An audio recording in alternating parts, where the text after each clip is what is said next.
and other matters that occur which create confusion for the children is the relationship we have with our in-laws. When we have a healthy relationship with our in-laws, then naturally the children will have a healthy relationship with us as well.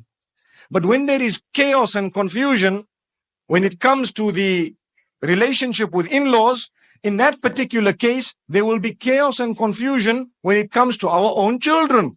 Let me inform you, in Islam, once a couple are married, you don't interfere with their decisions. You don't interfere with their decisions. Even if it is your son or your daughter, you can try and suggest something to them, but it is wrong for you to make decisions for them. And this message is for parents who have children who are married. Parents who have children who are married need to understand that let them live their lives. Let them make their decisions. When you were young, you made your decisions. Now it's their turn to make their decisions. Their children's upbringing is their business, not yours.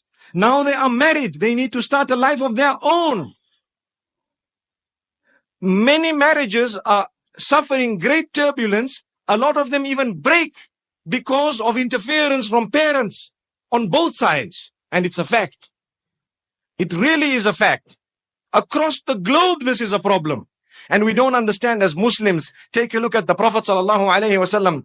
He never ever interfered. He never ever interfered with any of his daughters' husbands. And he never interfered in their lives, not even once. I want to give you one true example of Abu Bakr Siddiq radiallahu anhu. You know, his daughter was Aisha radiallahu anha. She was married to the Prophet sallallahu alaihi wasallam. One day he passed the room of Aisha radiallahu anha. One day Abu Bakr, who is the father of Aisha, passed the room of Aisha. The Prophet sallallahu alaihi wasallam was there, and they were. Aisha radiallahu anha had raised her voice, and it was sounded like it was like a discussion with a debate. It sounded like that. And Abu Bakr Siddiq radiallahu anhu, he knocked the door. He was allowed to go in. He was permitted to go in. He went in. He did not ask questions. You know, most of us, when there is a problem with our children and their spouses, we side with our children. Some people say, my daughter is right, always. You are wrong. And some people say, my son is right. You are wrong. Abu Bakr Siddiq radiallahu anhu did not ask questions. He didn't even know what was happening. He thought there is a debate going on here. My daughter is being disrespectful. He went in and he admonished her. He admonished her. He admonished her to the degree that she began to weep. Then he went away. Few minutes later, he was passing the same room and he heard them laughing. He heard them laughing. So he knocked the door and he says,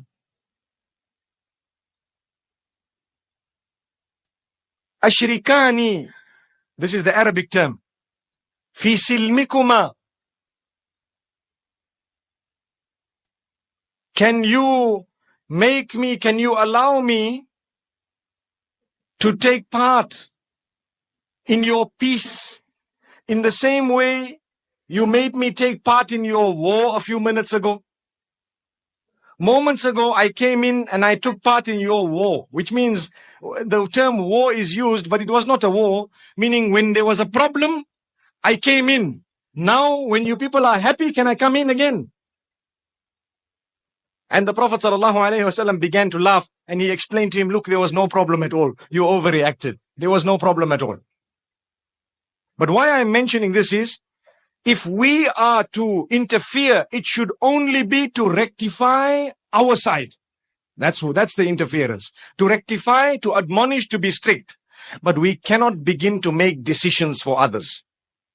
You know, many women complain that sometimes our in-laws don't allow us to be mothers. What does that mean? I'm talking about my part of the world. But I'm sure even in Sri Lanka, everyone has 5 fingers, isn't it? So we've got the same problems. The poor lady has had a child. Now, normally there is a postnatal depression that a lot of women go through because of the vast, sudden change in body. And one person says, you know what, give the child formula milk. The other person says, give the child this type of milk. The other one says, breastfeed the child like this. The other one says, no, give them water. The poor lady is totally confused. What do I do? You'll find a whole bucket of all sorts of things, and every little while she's trying one thing and the other. And the child is all sick now. Why? Because there is chaos. Let the mother do what she wants. Really, you can advise her, you can tell her, but you cannot instruct her. She is the mother.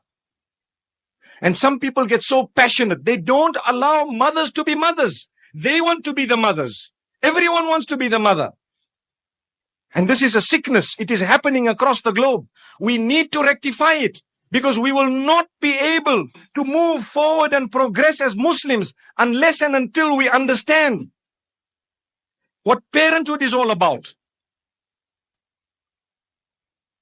Imagine I have to interfere in my grandchildren every time, and that trend continues for generations and generations. So rather, the grandparents decide that we are now the parents. Finished. We can change the terminology and call parents grandparents and grandparents parents. With all due respect to grandparents. Then there is another problem, and that is the sandwich that a lot of men are put into. Why? Because on one hand you have your parents. Those are your parents. You are the child. And on the other hand, you have your wife and your children. Now, where to go? Because now there is a discrepancy between the two. Should I listen to my parents or should I listen to my wife? You are now a parent yourself. Your parents have a position which will never ever drop in Islam. They have a very high, lofty position. But where they are reasonable, you will listen to what they say. Where they are not reasonable, you will explain to them like a man. To say that, do you know what? Thank you very much. I really appreciate your advice and so on. Even if you don't want to tell them, I'm not going to accept what you're saying. Don't say that. Tell them, no, I understand, I appreciate, I've heard what you said, and, Jazakumullah, thank you very much for your advice and so on. But where they are unreasonable, you do not have to take it. You only take that which is reasonable. Sometimes some people say, look, you know what? And this is a fact. My mother comes first because paradise lies under her feet. I agree. Your mother definitely does come first. But if the paradise is there in the first place, some mothers have hell beneath their feet. May Allah protect us. What this means is, if her life is un-Islamic, what paradise do you want under her feet? She will begin to tell you to do things which are detrimental to your own self. Then you want to use this excuse to continue listening to what she's saying. She will land you in the same place she has landed. So, paradise beneath the feet is correct only when we ensure that whatever we are saying or doing is within the limits of Islam. And what I am telling you this evening is connected to Islam. We are Muslims. Many people have so many problems. Today we are speaking about parent-child relation. Are you seeing how I have brought into the topic how parents themselves are children of others? So the parent-child relation can go through for a few generations sometimes. If you have a great-grandparent who's alive, then there is a parent-child, parent-child, parent-child relation of 3 generations. Where do you draw the line?